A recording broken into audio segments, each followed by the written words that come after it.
Good evening, everyone. Hopefully, you're having a wonderful day so far. I got a good one for you today. Since Parliament is out until next week, I thought it would be a good idea to dabble into some different content.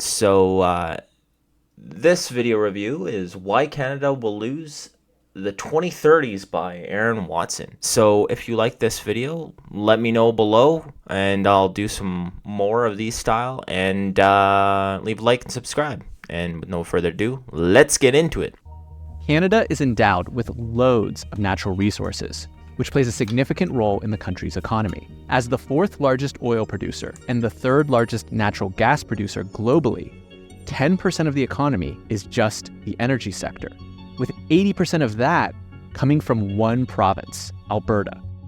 The USMCA and geography means that Canada exports substantial amounts of these resources to the United States. But Canadian policymakers see this as a somewhat precarious situation, and not just because of green energy initiatives. Canada's oil sands, also known as tar. Big reason why we all import a lot to the States is because Vancouver doesn't really particularly like our pipelines going across. You saw that with the Trans-Canada pipeline, how hard it was to put in a second line there.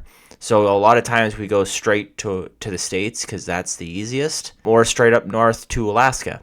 So that's one thing. And in the past, when Canada, or the oil sector of Canada, was still forming, a lot of our companies were actually American companies. And it got to the point where the federal government was really, really concerned that there was more American companies, oil companies, than Canadian. And so Pierre Trudeau, which, don't get me started on him, but he put in an act saying there would be a federalization of some of the oil companies here in Canada, and there would be a distribution of wealth between provinces.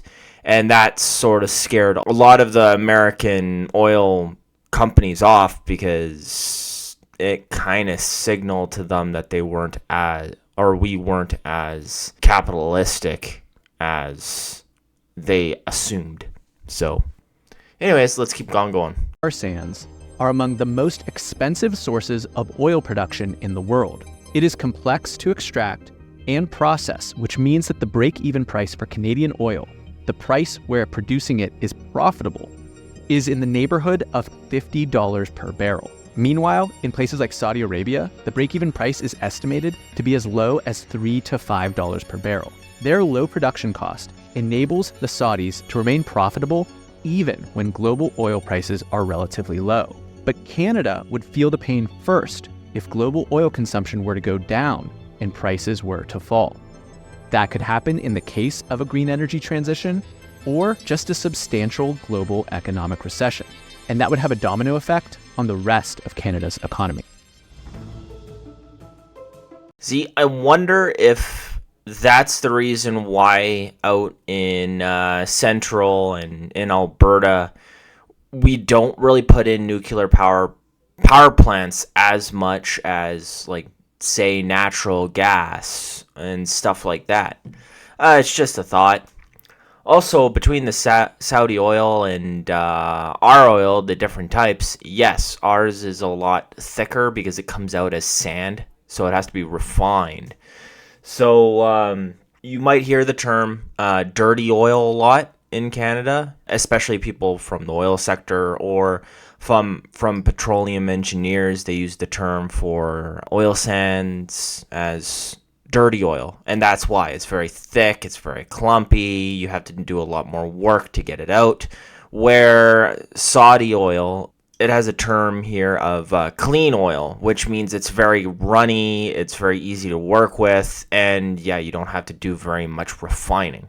So wish we had that here, but the fact that we can actually have the technology to get that oil out of the sand is impressive, and it's just shows that Canadians really have good techniques on how to work around problems. 20 years ago, Canada was staring down the same demographic crisis that the Japanese and the Germans were facing. As we've discussed in past videos, the Germans let in a few immigrants, and the Japanese largely shut themselves off from outsiders. Canada went in the opposite direction. They opened themselves up to more than 4 million migrants.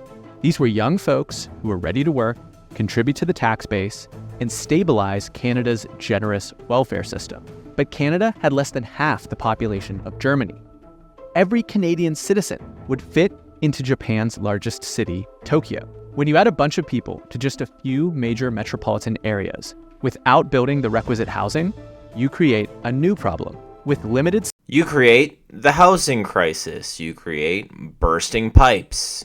Mains. You create inflation. supply, Canada's housing market has become increasingly unaffordable, particularly in urban centers like Toronto and Vancouver. The housing crisis is a significant challenge for the country, with far-reaching social and economic consequences. Restrictive zoning laws and NIMBY regulations have limited the construction of new housing in these high-demand areas. The result has been a rapid increase in home prices and rents, making it difficult for many Canadians, especially younger generations, to afford housing and start families. The average home price in Canada has risen by over 50% in the last 5 years, far outpacing income growth. Vancouver is the second least affordable city in the world, and Toronto ranks 11th. That's calculated by dividing a city's median house price with its median household income. For comparison, Vancouver is more than twice as bad as New York City and London. As we outlined in our video on China's economy, the housing bubble is a serious issue for any country, but it is a particular risk to political stability. As younger generations spend more of their budget on housing, their personal balance sheet carries greater risk. The average Canadian household carries approximately $197,000 of debt. That's 183% of disposable income, one of the highest ratios among any developed country. This means that it's both very hard to grow out of their economic problems, and a downturn is especially dangerous. Since Canada's economy remains heavily reliant on Yes, but remember that housing prices only go up. The housing market cannot crash. Just ignore what happened in America in 2008 because, people keep coming to Canada and buying up the houses we don't have. And another issue we have here is not in our backyard laws. So when I used to live in Ottawa, there's a lot of places where houses could be built, but the people who live there originally don't want certain low-income places to be near their place. And so they're powerful enough to lobby, or not quite lobby, but ask politely to the city, hey, not in my backyard. And so the houses are built somewhere else. natural resources. A global recession could trigger escalating shocks throughout their financial system. A drop in oil prices would lower GDP and lead to a housing market crash. It took decades for Japan to overcome their real estate crisis, and Canada's might be worse. And the data indicates that Main Street Canadians are already hurting. Bankruptcies are up, and the economy isn't creating enough jobs, which means that mortgage payments will be missed. And we haven't even touched on the issues in the Canadian stock market.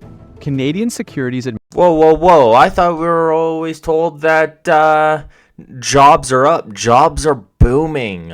Raises have now outpaced inflation. Everything should be good.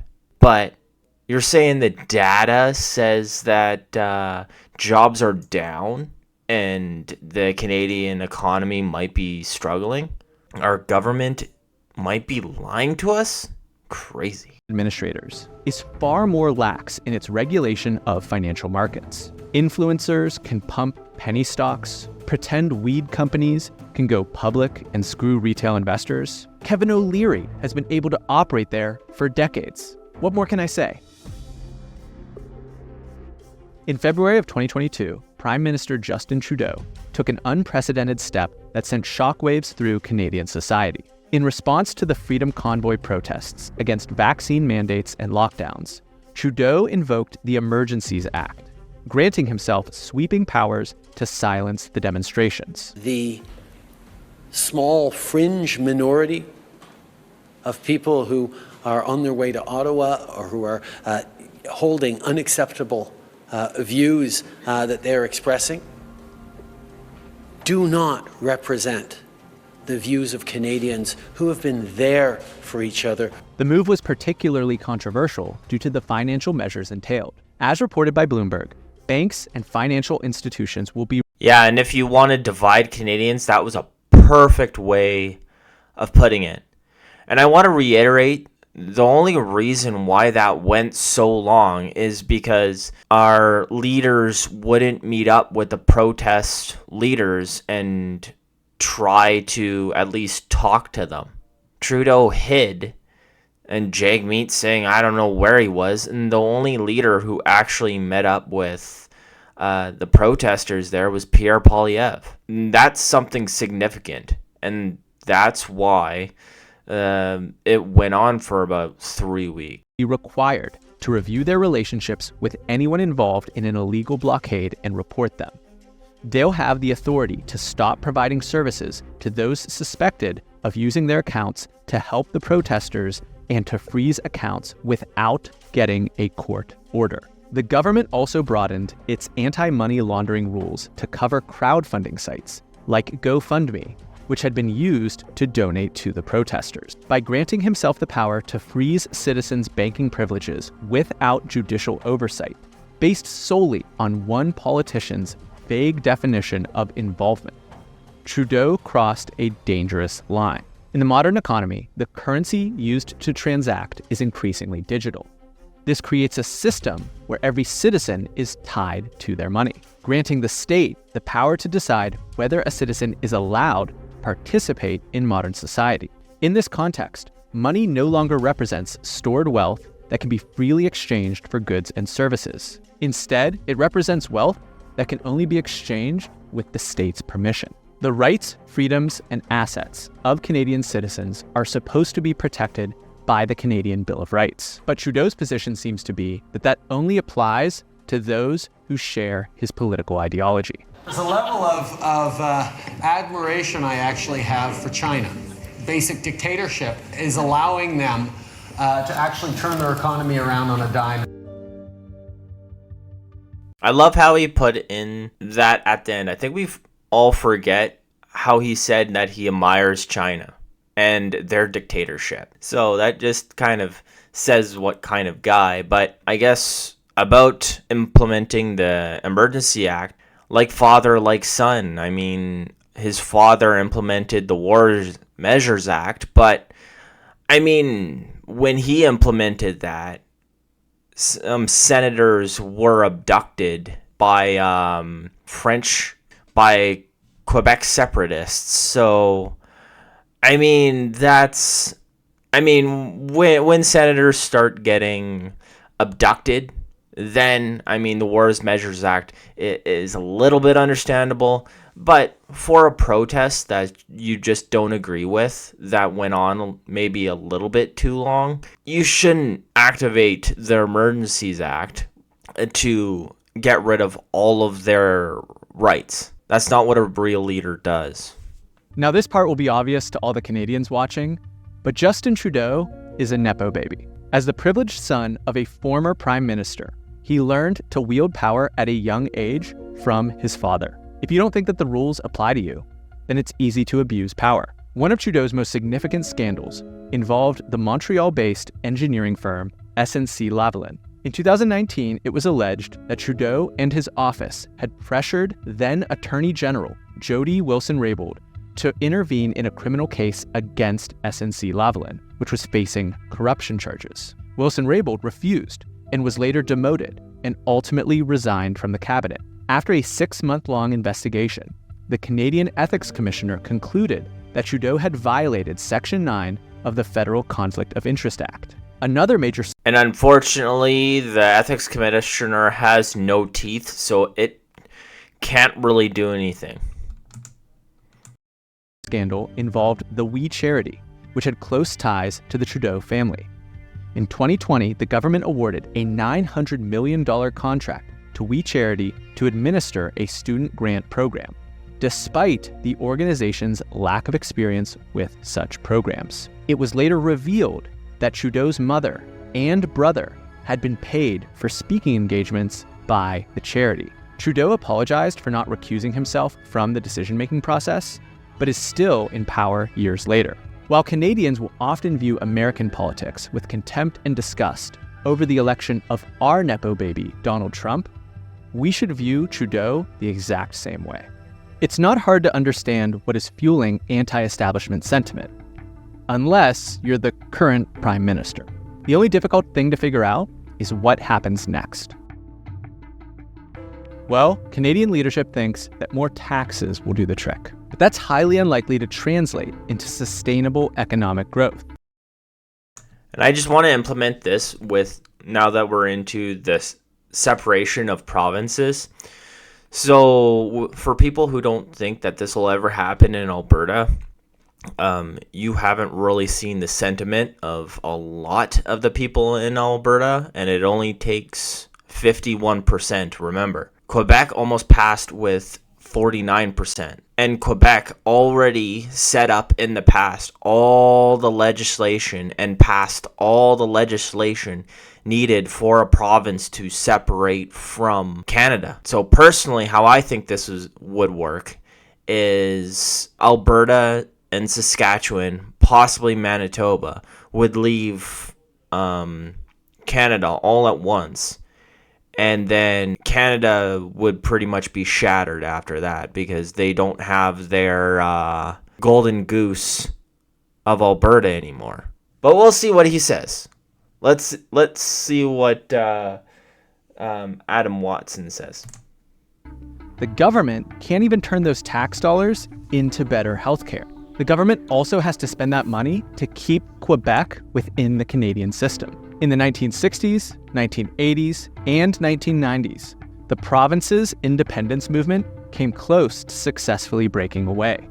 While these narrowly failed, they demonstrated the strong, sustainable separatist sentiment. The province exerts significant control over its own immigration and tax collection. Critically, Quebec receives around $13 billion annually in equalization payments from the federal government, essentially an incentive to remain part of Canada. The province will continue to use the threat of another independence referendum as leverage, with Quebec's current premier, François Legault, being elected for his French nationalist stance. How do you think that makes central Canada feel? On the other side of the Canadian Shield, provinces like Alberta are footing the bill for a government that does not align with their values or interests. Will there be civil war? No. These are still Canadians. But the Confederation was not built to force these provinces together. If Canada cannot digest a multicultural postmodern identity, then the same is likely true for other countries. The United States should be watching these developments very closely as it considers its policies for housing, immigration, and civic identity. Let me know what you think in the... So that was really, really awesome breakdown of pretty much all the issues Canada's having. And I like how he ended on the breakdown between Western Canada and pretty much the federal government. Not quite Eastern, but it's been a long time coming. And we got to remember, Alberta's been pretty much beaten by the East forever. When it was first initiated, we were looked as like the Hex of Canada, right? And we're so far away from Ottawa and Quebec that we're extremely different from them, if that makes any sense. So let me know what you think about this video. I think I'm done ranting about everything. What is your view on the breakaway of any provinces? Do you think that'll ever happen, or is that Alberta always wanted into Canada? No, it'll never happen. Or do you think if things keep going the way they're going, if Trudeau gets in again, it might be a possibility? Also, let me know if you'd like to see more of these videos down below. I think with this one, I kind of went on a little bit too long with his video, and so I'll try and shorten her up a bit so I don't show the whole thing. And I'll leave a link below so you can check out the rest of his channel. So definitely go there and subscribe. It looks like he puts a lot of work into his videos. Other than that, have a great day.